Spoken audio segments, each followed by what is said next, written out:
disclosure, I value mentoring relationships, being a mentor, finding a mentor. I have had many unofficial mentors in my life, people I've watched from a distance like John Maxwell, whom I like to talk about a lot. Through his books, I've learned so much about both personally and professionally.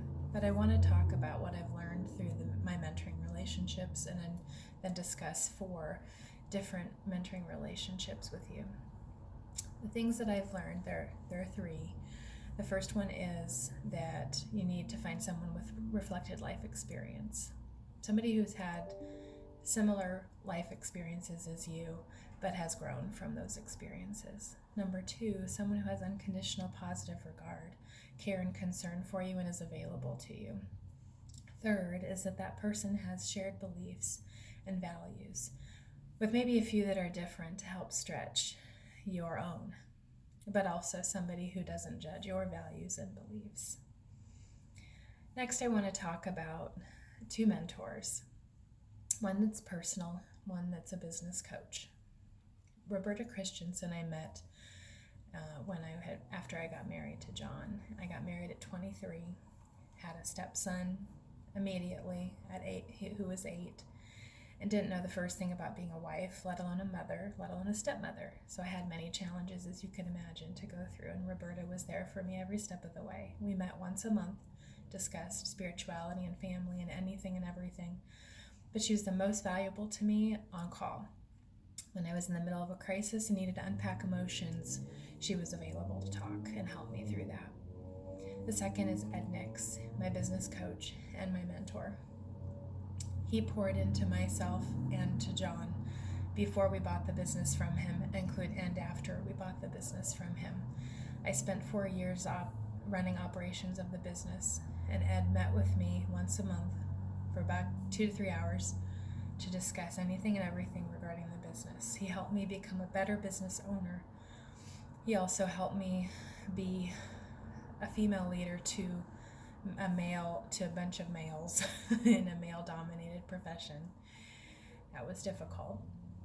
And he also helped me, through his guidance and counsel, grow the business $750,000. Next, I want to discuss some mentees, because mentoring is important, but being a mentor is also important. And I hope that you see the need for both in your life. Chelsea Ross I met as a 6th grader. She was a kindergartner. My school believed in mentoring and paired 6th graders with kindergartners, and once a week we would take them to chapel services, take them back to their room, and play with them, hang out with them. I don't know the significance I had in Chelsea's life, but I learned a lot about mentoring and about intentionality, because this program was so intentional. And I feel like it was a precursor to what I now know as the Teammates program, and I can see now why I'm involved in the Teammates program.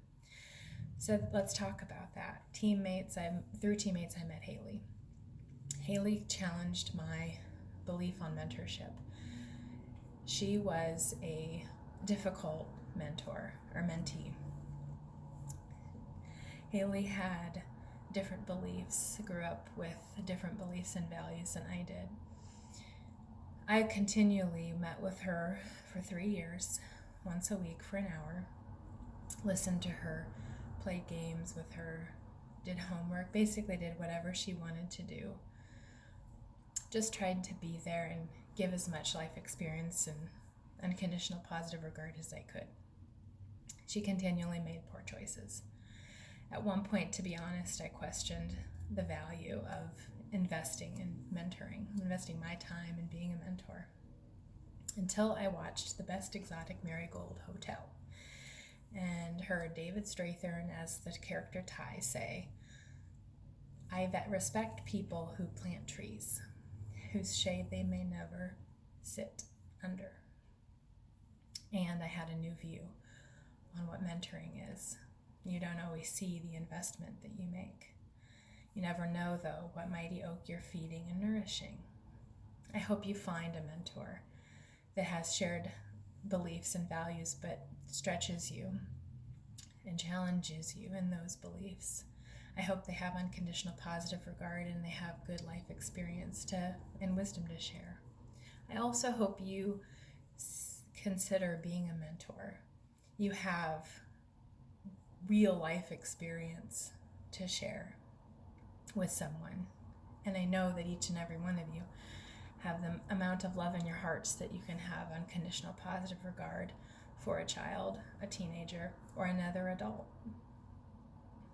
I also hope that you can challenge and stretch somebody else's beliefs, but yet support them and not judge them.